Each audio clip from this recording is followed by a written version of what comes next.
Então vamos lá, galera. Acho que agora vai dar certo. Então, voltando aqui ao início, tá? Então, lei da diluição de Oswald. Né? Então, a gente estava falando o seguinte: imagina duas amostras, né, de soluções de ácido fluorídrico, uma 0,1 mol por litro e a outra 0,5 mol por litro. Pergunta é: será que essas duas amostras irão apresentar o mesmo grau de ionização? Então, para responder essa pergunta, Oswald, né, ele, através de experimentos, ele criou uma expressão matemática que envolve, certo, a constante de ionização, né, seja do ácido ou da base, tá? O grau de ionização do ácido ou o grau de dissociação da base e a concentração do ácido ou da base. Então, vamos entender aqui como ele fez isso. Imagina que o HF, o ácido fluorídrico, né, se ionizando e formando H+ e F-.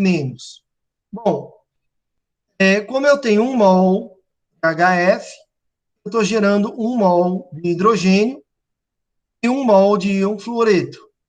Então, se eu tenho X mol de HF, eu vou gerar, tá? Eu vou gerar X mol de H+, porque a relação aqui é 1 a 1, né? Então, se eu tenho X mol de H+, esse X mol de H+, vai ser 100%. Imagina um grau de ionização do ácido com 8%, por exemplo, né? Então, 8%, eu vou ter uma concentração de H+. Calculando a concentração de H+, eu vou ter 8 vezes X dividido por 100. 8x sobre 100. Isso é igual a 0,08x, que é a concentração do ácido em mol por litro. Tá? Esse 0,08x vem da onde? Vem de 8%, que é 8 sobre 100, é igual a 0,08. Então, generalizando, nós podemos calcular a concentração de íon H+, multiplicando o seu grau de ionização pela sua concentração. Tá? Então, aqui eu tenho o alfa, que é o grau de ionização, que nesse caso nós usamos como exemplo, né, 8%, vezes a sua concentração, aqui no caso que a gente usou como X, tá certo? Bom, então, se a gente pegar isso e aplicar para a constante de ionização do eletrólito, quem é o eletrólito? Eletrólito é toda substância que, em meio aquoso, é capaz de conduzir eletricidade, certo? Então, isso é um eletrólito. Então, no início, quem é o eletrólito aqui? É o HF, o ácido fluorídrico. Então, no início, eu tenho uma concentração X, no caso aqui, uma concentração M, uma molaridade. O que vai reagir? O que vai reagir é o grau de ionização vezes a sua concentração. Esse é o que vai reagir, tá certo? No caso, o que vai formar? Alfa, que é o grau de ionização, vezes a molaridade de H+, e aqui é o de F-. Aqui é a reação, H+, F-. No equilíbrio, o que eu vou ter no equilíbrio? Eu vou ter aquele início menos o que reagiu. Tá? Vai ser o M menos alfa vezes M, que é o que reagiu. O que vai formar nessa reação? Vai formar H+ e F-, que é alfa, o grau de ionização, vezes a molaridade do H+, e o alfa vezes a molaridade do F-. Se nós formos escrever a constante de ionização para esse equilíbrio, o que nós vamos ter? Nós vamos ter o seguinte, ó, a concentração de H+, que é alfa vezes a molaridade, vezes a concentração de F-, alfa vezes a molaridade, dividido pela concentração de HF. Quem é HF? Qual é a concentração de HF? vai ser a molaridade menos alfa vezes a molaridade, que é o que está no equilíbrio. Fazendo aqui a conta matemática, né? Isso aqui vezes isso, vai dar alfa ao quadrado vezes m ao quadrado, sobre m, 1 menos alfa. Então, dessa forma, nós podemos dizer que a lei de Oswald, tá, é expressa como KI sendo igual a alfa ao quadrado vezes a molaridade sobre 1 menos alfa. Agora, repare o seguinte, galera. Essa lei de Oswald, certo? Ela é válida apenas para monoácidos e monobases, certo? Ou seja, o ácido tem apenas um hidrogênio ionizável, uma base que produz apenas uma hidroxila. Se eu tiver um diácido, uma de base, eu já não posso mais aplicar a lei de Oswald, certo? Então, a lei de Oswald, ela fica sendo essa expressão aqui, ó. Constante é igual a alfa ao quadrado vezes a molaridade dividido por 1 menos alfa. Então, essa aqui é a expressão matemática, tá, para a lei de Oswald. Mas nós podemos, tá, como a lei de Oswald é especialmente útil nas situações em que o grau de ionização do eletrônico é baixo, ou seja, menor que 10%, então nós vamos usar sempre essa diluição de Oswald quando o grau de ionização é muito baixo, 10%, tá certo? Então, se nós pegarmos esse denominador 1 menos alfa, como esse grau de ionização é muito pequeno, esse 1 menos alfa vai ser aproximadamente 1. Então, nós podemos reduzir a lei de Oswald para a expressão KI, constante de ionização, igual a molaridade vezes o grau de ionização ao quadrado. Então, essa aqui é a expressão que nós vamos usar, né, para a lei de diluição de Oswald. Beleza? Agora, lembrando, por que eu posso fazer isso? Porque nós vamos trabalhar com um baixo grau de ionização. Então, quando eu pego aqui 1 menos alfa, isso aqui vai ser praticamente igual a 1. Nós podemos usar simplesmente essa expressão KI igual a molaridade vezes alfa ao quadrado. Beleza? Se nós colocarmos isso num gráfico, tá certo? Nós vamos ter o seguinte, ó. Eu tenho alfa e aqui eu tenho a concentração, né? Então, à medida que isso é uma constante, certo, galera? Ou seja, o que é uma constante? Ela não muda. Por que ela não vai mudar? Porque à medida que a molaridade diminui, o alfa aumenta, tá certo? Então, essa proporção, essa constante, ela permanece a mesma. Porque, ó, conforme eu vou diminuindo a molaridade, ó, o que vai acontecer? Diminua a molaridade. O que está acontecendo com o alfa? Ó? Ele está aumentando, certo? Então, isso faz com que haja essa constante aqui. Tranquilo?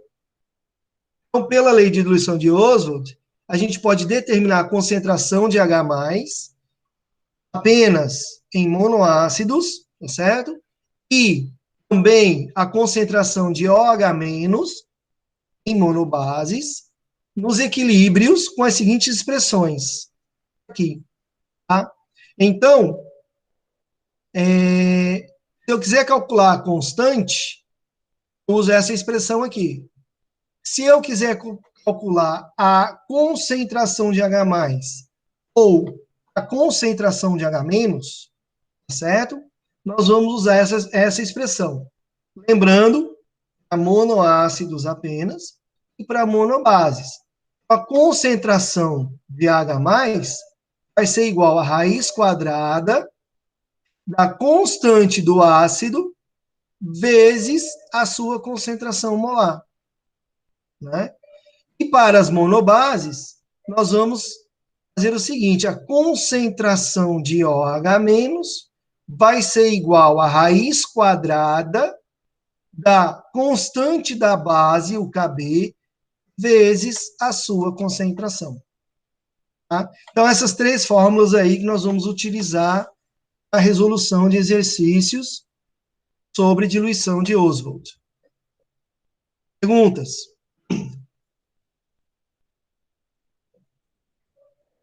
Dúvidas? Nenhuma? Podemos seguir adiante?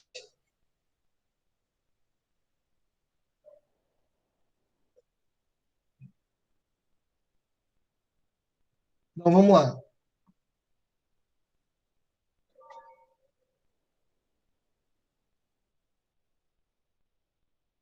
Então, vamos lá.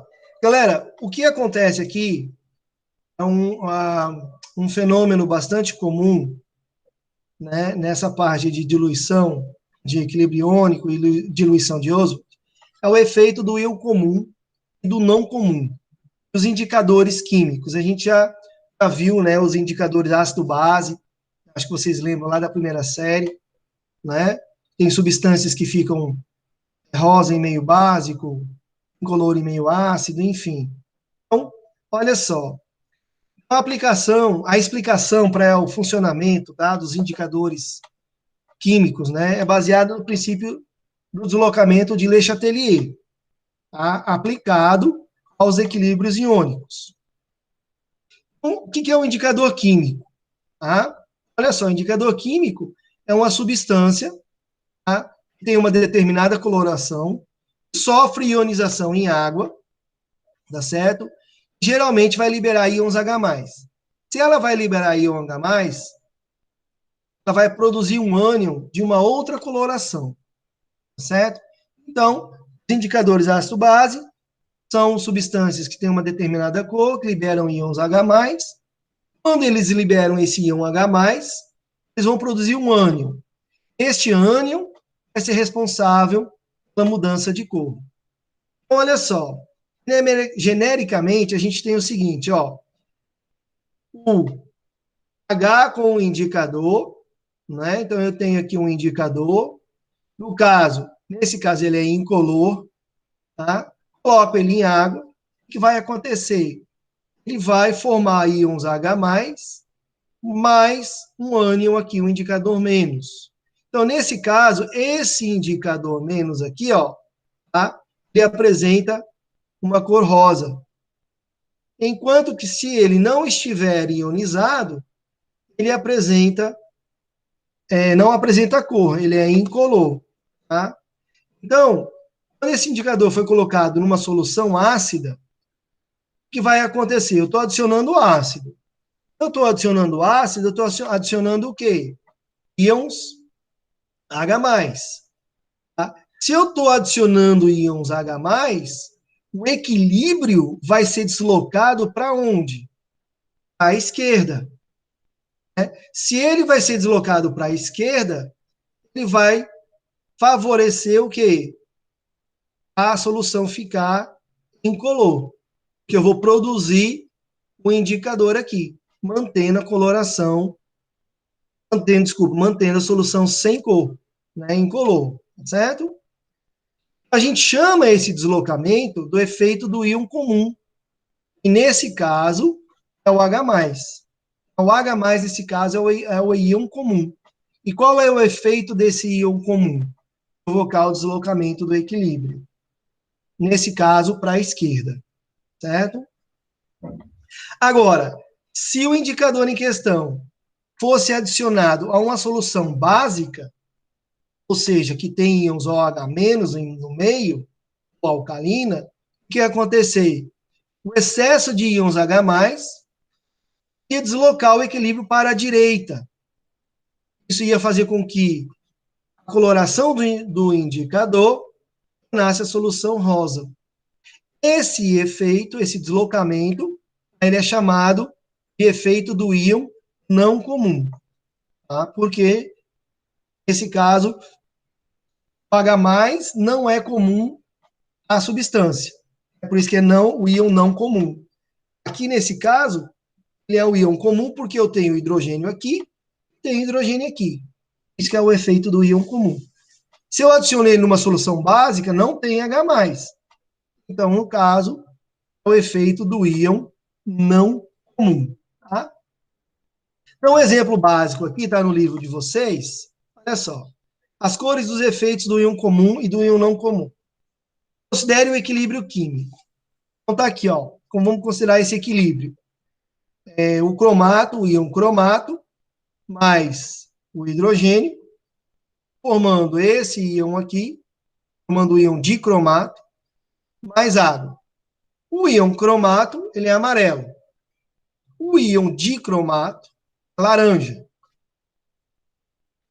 Então, imagina se um Becker for preparado uma solução de cromato de sódio, será observado uma coloração amarelada, que é típica do íon cromato. Aqui, ó, solução A, a coloração está amarela, tá? Que é este íon cromato aqui, beleza? Se em seguida for adicionada uma substância ácida, o que vai acontecer, galera? Eu estou adicionando ácido, não é isso? Se eu estou adicionando ácido, eu estou adicionando o quê? Íons H+. Se eu estou adicionando íons H+, eu vou deslocar o equilíbrio para que lado? O lado direito. O equilíbrio vai ser deslocado para o lado direito. Deslocando o equilíbrio para o lado direito, eu favoreço a formação do íon dicromato, que é de cor laranja. Olha aqui, ó, no tubo, no ensaio B, eu adicionei esse íon ácido, aumentei a concentração de H+, desloquei o equilíbrio para o lado direito, favorecendo a formação da cor laranja. Está aqui, ó, figura B. Né? Então, eu estou favorecendo a formação do íon dicromato, que é a cor alaranjada. Tá com... Beleza? Agora, para retornar a solução amarelada, basta adicionar uma solução aquosa básica. Se eu adicionar uma base aqui, que eu vou estar adicionando OH-, o que vai acontecer? Eu vou estar adicionando íons OH-, consequentemente, eu vou estar o quê? Consumindo H+. Eu vou estar consumindo H+, eu vou estar deslocando o equilíbrio para a esquerda. Tá? Então, ó, para retornar a coloração amarela, basta adicionar uma solução básica, deslocando o equilíbrio para a esquerda. Se eu vou deslocar o equilíbrio para a esquerda, eu vou favorecer a formação do íon cromato, que é de cor amarelada. Tá certo? Tranquilo? Professor, E aí, galera? Oi. então dá para dizer que os íons H-, no caso da base, eles funcionam como um combustível para poder fazer a reação voltar ao normal? Não é combustível, como seria o efeito do íon não comum, né? Que eu vou adicionar o OH- aqui, lembrando que aqui isso tem água, né? Eu adiciono OH-, eu vou favorecer o quê? Eu vou estar favorecendo aqui a reação no sentido do lado esquerdo, tá? Que eu estou adicionando OH-, eu vou deslocar o equilíbrio no sentido oposto, favorecendo aqui a formação da coloração amarela. Não é que ele é um combustível, mas é como se ele provocasse o deslocamento para a esquerda, né? Certo? Ele provoca o deslocamento para o lado esquerdo. Entendeu? Mais alguma pergunta aí, galera?